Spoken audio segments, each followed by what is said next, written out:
into a short question and answer session. If you haven't noticed already, every table has a number on that paper. So you can go ahead and text that number and I'll receive those questions. And we'll be going through those questions, inshallah. So the first question, if we can keep it a little quiet, please. All right, so the first question, guys, can we keep it down, please? Thank you. So the first question was asked, what are the first steps we can take towards approaching Allah? So a lot of us have a hard time connecting with the Quran or have a hard time connecting or rekindling that relationship. So what are the first steps that I can take to approach Allah subhanahu wa ta'ala? Alhamdulillah Rabbil Alameen wa salatu wa salamu ala rasulih al-amin amma ba'd. Because you said first step, Allah subhanahu wa ta'ala already and the Prophet explained that to us. And in the hadith, in the Qudsi hadith, Allah subhanahu wa ta'ala says that you will never ever draw near to Him through something that is more beloved to Him مِمَّا افْتَرَضْتُهُ عَلَيْهِ, more than something that I made fard upon you.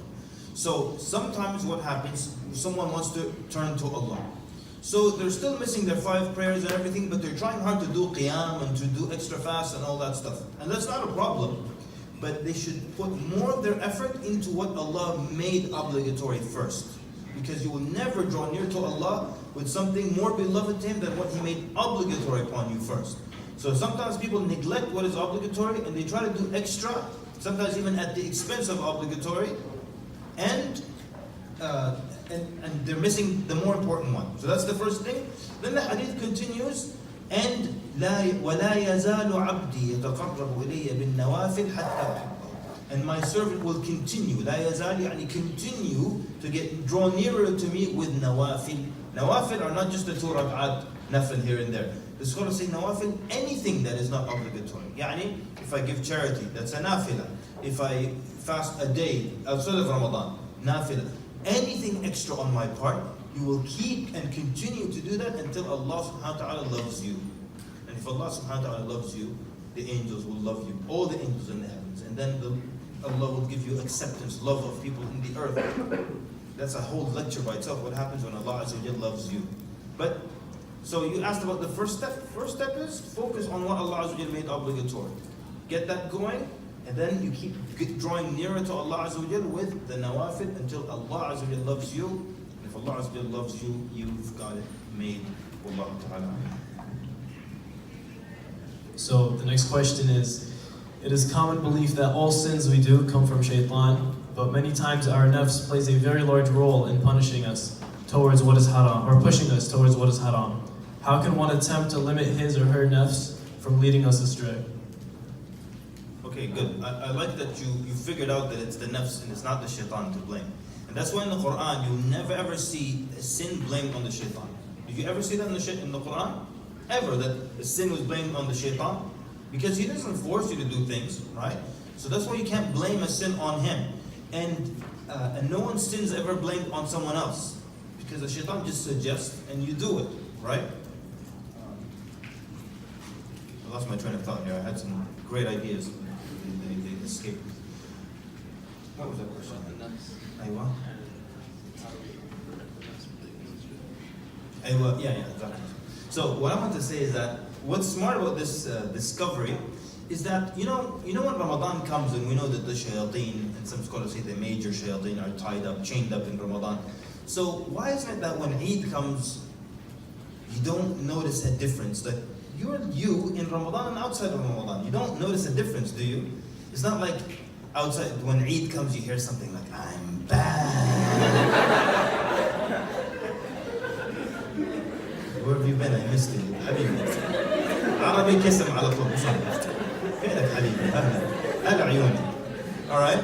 So you don't notice a difference in your thoughts even in Ramadan and outside of Ramadan, because realistically, the shaitan doesn't take you and control you and make you do things. He just tries to, again, he makes suggestions, and you're the one who does it or doesn't, right?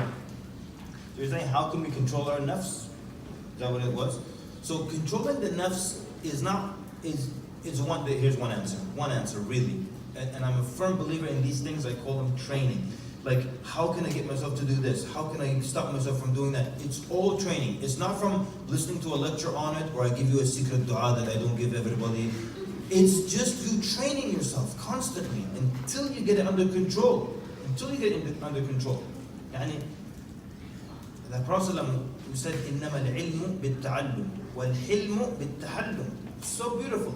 That ilm, knowledge, is through constantly learning. And hilm, which is what? Learning to control your temper. Why did the Prophet give the companions a magical formula for controlling their temper? No. بالتحلم, through constantly controlling your temper. These are things where we need to train our nafs now. So, and I'm not, I can't give you a program to follow, because controlling your nafs is from so many different angles. One of the problems we have today is just controlling my nafs when it comes to patience and impatience, right? And we are so impatient now, and this is a big problem for us, because I don't have the patience to listen to a 50-minute lecture on YouTube. I have a patience for a minute and a half, and that's why there's so many channels now that take just a minute and a half excerpts from every lecture and put that constipated nasheed guy in the background. So every lecture now, every time someone sends me this moving video, I click on it and there's and then the Prophet ﷺ, oh my God, I swear to God, I cannot stand that stuff. And there is this guy, I don't know what happened to him, but his mother and his daughter died in the same day, and the producer called him, come to the studio right now, it's a perfect time. Because he does this nasheed, just like, who died and they brought you straight from the funeral here? And then you slap that little lecture at the Look, people, I'm not trying to become like a beast where even those videos, they move me, I'll admit it, okay? But I'm not talking about that. I'm talking about ilm. You don't gain ilm from these 1-minute lectures. You don't, from these little excerpts. You don't. But we don't have the patience for that. I'm talking about myself included. People have about a 2-minute attention span for video, a tolerance level for these videos now. Next time you're about to click out of a video, look down. I bet you'll notice that you're somewhere in the 2-minute mark. Those of you who have a YouTube account, you can go in and it'll show you a graph of how long people listen to your lecture. After the 2-minute mark, anyone seen this graph? Yeah? What happens after the 2-minute mark? It doesn't go like this. It goes like this. 2 minutes and, okay, enough. I need to see cats falling into bathtubs right now. So it's a matter of training people. So, Allah Ta'ala. I have a question. Tafadhal. First, you started putting down California. Putting down? California. Putting down. I love California. We love it. Nice people, nice place. Now, I would like to ask the audience, I think you mentioned a country in Africa where theft is okay. Do you believe that? Do you believe there's a country in Africa where theft is okay, and if you catch a thief, you have to give them or her food to the prison, and you ask the thief, do you believe this? Yes. Well, I don't. Of course they do, because they don't think I'm a liar, is why. Well, let me tell you, the Imam of Duke University spent a year in Israel in a training school that is run by some Zionist organization in America and Israel. They send people who are Imam. I'm not saying anything against you, please. But I'm telling you, the Imam Duke University, the mosque there, you can check it on YouTube, and you can see his lecture and the Zionist guy organization lecture on YouTube. So I don't believe that there's a country in Africa, as you said. And if you give me the name, please, I want to check it. Could you give me the name? No, I won't give you the name. I just purposely didn't give the name because I don't want to expose this country. Just like I didn't want to expose that prince or king who had the guy Well, beaten. in fact, how you followed with that story, that when the African people heard you, they come to you and they say, are you talking about my country? Yeah, this is a masjid called The PGMA. meaning is that you are not only putting down an African country, but you are putting down other countries too, because you are implying Okay. that this is an example. Now this, what you are saying, that can be taken out of context and shown in African countries, and then say, look how the Muslims did it. That is very bad publicity for Islam, isn't it? ولا يهمك. Look, everybody. Okay, so is he not free to have this opinion? فخلاص then, يعني everyone's talking and stuff. It's عادي, it's okay. You like California, I don't like California. I love In-N-Out Burger, maybe you like Burger King. ما مشكلة, it's fine. And يعني if I mention something, يعني if I mention مثلا corruption in Muslim lands, it's happening, صح ولا لا? Keep it real or not? So, if I mention, I can mention a fact to mention the fact, or I can mention it to putting the country down, to put the country down. صح? The difference between saying it as a fact and saying it as putting it down would be the intention. يعني I'm either mentioning a fact or I'm just trying to put this country down. صح? And the difference would be in how I intended it. And I wanted to let you just know, in case anyone else has doubt, as Allah is my witness, my intention was not to put down that country. I went to high school in that country, and my intention was to mention the corruption. And the masjid is in Maryland. It's called PGMA. It's a predominantly African community. And this really happened to me at break. Everyone came and thought I was speaking about their country, not putting any country down. It shows you the level of corruption that's out there. That's It's not corruption. You said theft is okay. Yeah. And you said if I catch a thief, I have to pay for his imprisonment. Yeah. You know, like $30,000 in this country. Yeah, I lived there. I went to school there. You live in food and whatever. Yeah. And you live there. Well, I think that is more check for you guys. I've got worse stories than that. Let me tell you one part. I'm like, I survived 2 diseases that are like CBT and heart attack. That are near my grave. So I want to do something good before I depart this life. I think what is wrong with the Muslim country is that since we are raised, we go to the mosque, and we listen to the imam who is appointed almost always from the government and so on. We listen and listen and listen, and we go home. I think if we use the mosque as it should be used, a place for discussion, let the imam talk, whatever the imam wants to say, 15 minutes, 20 minutes, and then discuss our affairs, discuss our life, discuss what's happening. I think that would be, you know, we admire the democracy of Switzerland. The reason democracy of Switzerland is working great because of the town hall meetings. And the mosque and the, thank you very much. Thank you very much. Thank you for the kindness and the opportunity to talk to you. I have a question.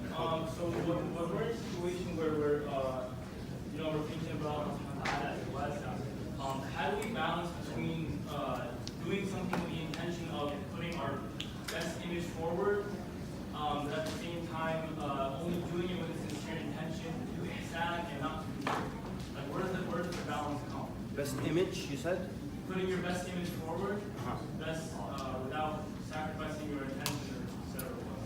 Can you give me a specific example? يعني is a position مثلا or let's say there is let's say there's a guest speaker, and أيوة. a guest speaker. أسود. Wears glasses. Now, let's say, Keep going. for example, there's a person who is people like to hear, right? Not somebody who is in academia. Let's say, for example, a student. Let's say, for example, myself. And then the people want to hear this person, so they ask me, give us do this, give us a talk, wherever the person knows the position. Where does the balance come between, well, maybe I can get benefit, and well, maybe perhaps this is good for me in my intention. سؤال حلو. Before I go and answer that question, I would like to state for the record that I also don't like Switzerland. Okay.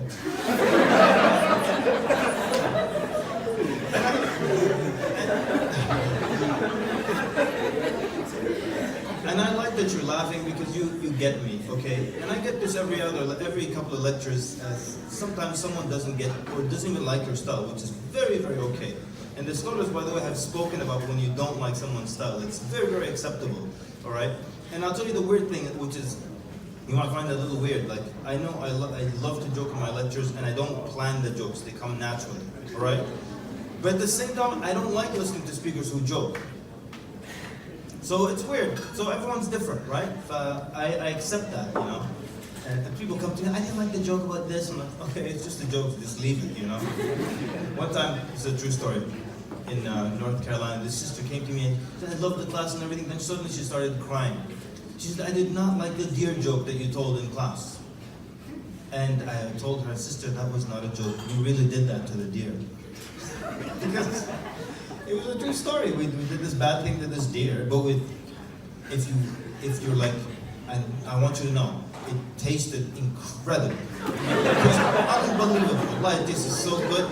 Like, I would do that to the deer again and again and again. I'll tell you something. Whoever tastes a baby deer in this life will not be the same ever again. It's unbelievable.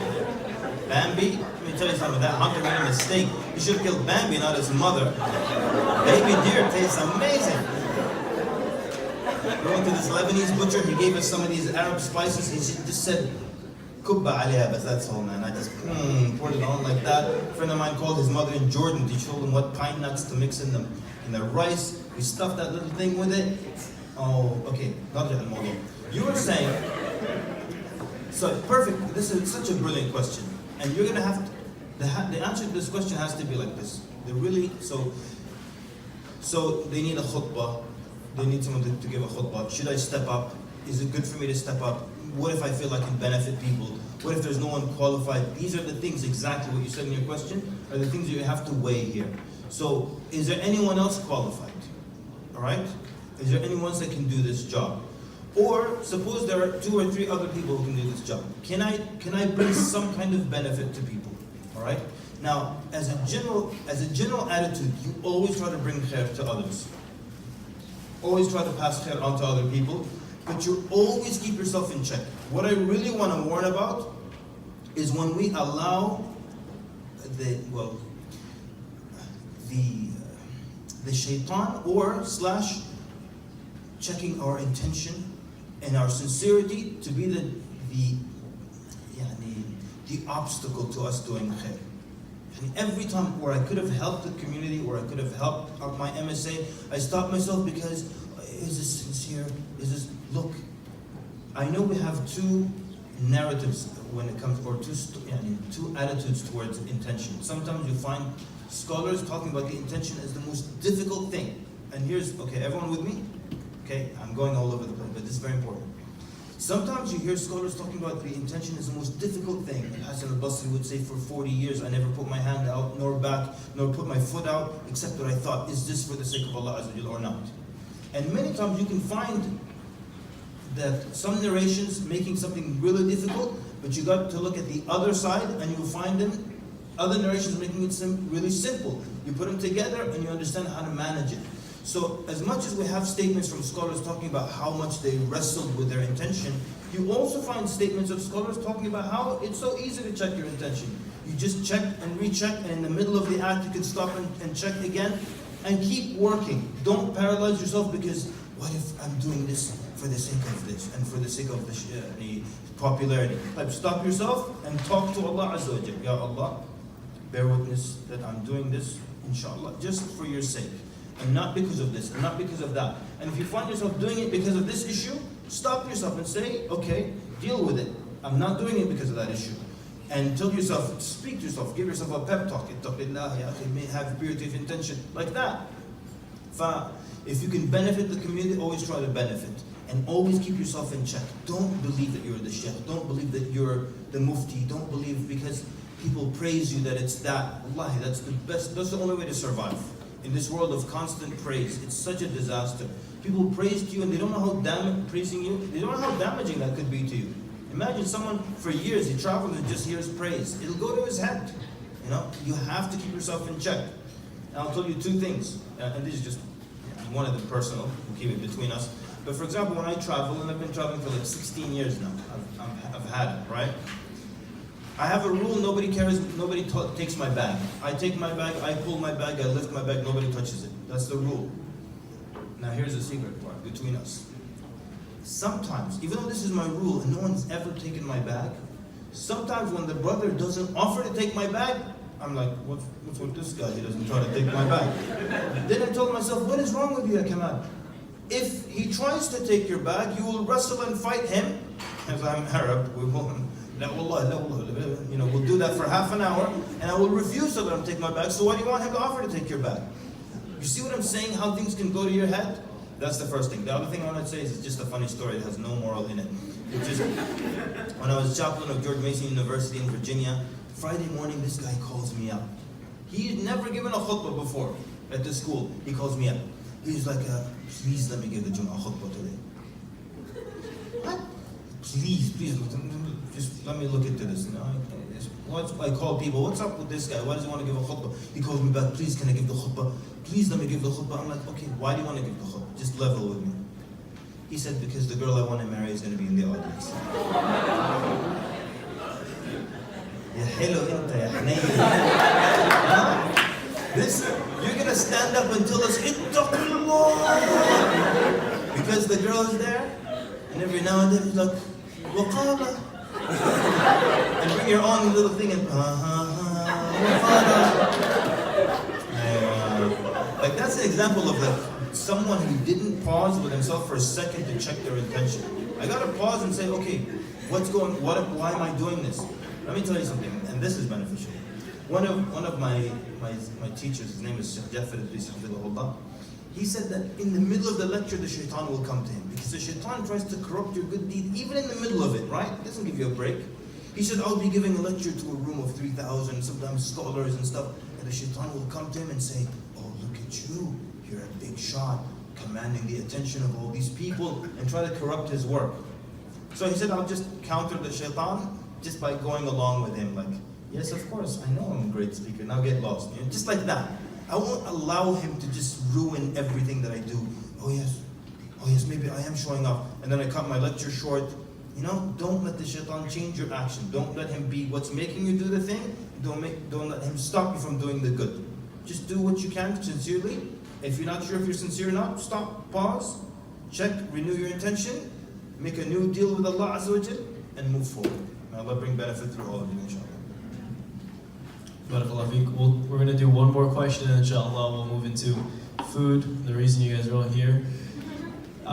So does Allah subhanahu wa ta'ala have an equal amount of wrath or anger and mercy? Because in the Quran it says, it is mentioned that Allah subhanahu wa ta'ala is Al-Wasi al-Maghfirah. But does this also go with His wrath? Should we just rely on His mercy and forgiveness, or should we be worried about His wrath? Okay, wonderful. And the way we understand anything in the Quran is we don't just take the verses that talk about one thing without looking at the other verses that talk about it from the other angle. We put them together. That's how we understand anything in Islam and even in this world. So we look at, what if I just go and take out all the verses in the Quran that say your family is your enemy? Yeah? So take the family and I come home. My wife is like, Ahlan ya Habib, huh? Habib me. Habak. And and goes from there, goes downwards, right? And I'm just get the kids out of here and all that stuff. Why? Well, I found a couple of verses in the Quran saying you guys are my enemies. What do you think your wife would say? That's not what it means. Why don't you look at the other set of verses that mention about how this is from the beauty of this world and from the zina of the hayat al-dunya, al-malu wal-banun, mentioning it positively. We have some things sometimes where wealth is mentioned negatively, but we also have a lot of hadith that mention the blessing, how it's a blessing from Allah Azza wa Jal, and it's a good thing. So we put the two together, and I know that, okay, it could be something that could take me away from Allah Azza wa Jal, but at the same time, it is a great blessing from Allah Azza wa Jal. My children and concern for providing for them could take me away from my deen, or I could cheat a little bit to make more money for them, but at the same time, it's also something that, so I balance it together. So, in the Qudsi hadith, that Allah subhanahu wa ta'ala says that His mercy overpowers His wrath, His anger, ghadab. Yeah?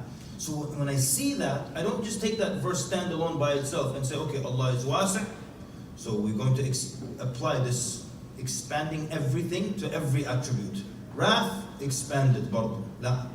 Allah subhanahu wa ta'ala told us his wrath is not overpowered by his mercy overpowers his wrath. So that keeps everything balanced for us. So even with the, and logically now, if the names and attributes of Allah Azza wa Jal, if every one of them was to the maximum, then how would they balance each other out? How would wrath work if it had no limit, and then mercy no limit? It's got to be. So even logically, we know the answer will be there somewhere. And that's why we look at our deen collectively. We look at all the ayat on a topic. We look at the ahadith on a topic, and that's what brings us balance. Now, I just want to close with something also, something silly. You know how they say, these days, this guy's a scholar of the dollar, this guy's an agent, this guy works for the sultan, all this stuff, right? And I think it was kind of alluded to a little bit earlier that I work for somebody. So I want to make this clear. And I have this sheikh one time, he told me this story. He was at this lecture, this event, and they brought some weird guy, weird in a different way, not my way of weird, but like another weird way, right? And he was saying some weird stuff and everything, and he was basically not speaking about Islam. He's like some bid'ah and stuff. So the sheikh, he said, I gotta stand up and say something, like I'll be held responsible in front of Allah Azza wa Jal. And of course the audience could turn against him physically. So I had this huge African American guy next to him. He said, look, I'm gonna say some things, do you have my back? The guy said, I got your back. So he said, I got up and I stated what I believe in and how I don't believe what this guy believes. He said the audience was swayed into my side. Everybody just suddenly, like, they're on your side. They didn't like what this guy was saying anyways. He said, suddenly this guy I've never seen before in my life just stood up and said, I saw him take money from the Saudis before. He said, suddenly everybody just got up and came to beat me up. And then this huge African American guy stood up and then all these guys sat down. Now, I know this is a weird story to end the night with, but what was amazing for me was that everyone was on his side. The minute this guy said, I saw Saudis giving him money, everybody wanted to beat him up. So, two things about Saudis giving money. Number one, apparently they give you cash and in the street. Because this guy just saw the Saudis giving him money. That means Saudis give cash only. The guy comes with a red ghutra and it's clear that he's Saudi and he's like, oh, here you go, brother. Next time, can we do this at my house or somewhere like less public? That's the first thing. The second thing is, like, every time something happens, someone says, oh, this guy's taking money from the Saudis, all right? And I just want to say for the record, I have never, ever taken money from the Saudis, all right? And I don't even know where you go to the office where, you know, the Saudis can give you money. But I do want to say this now to all of you sincerely. If any of you know any Saudis who will give me money, I will take it.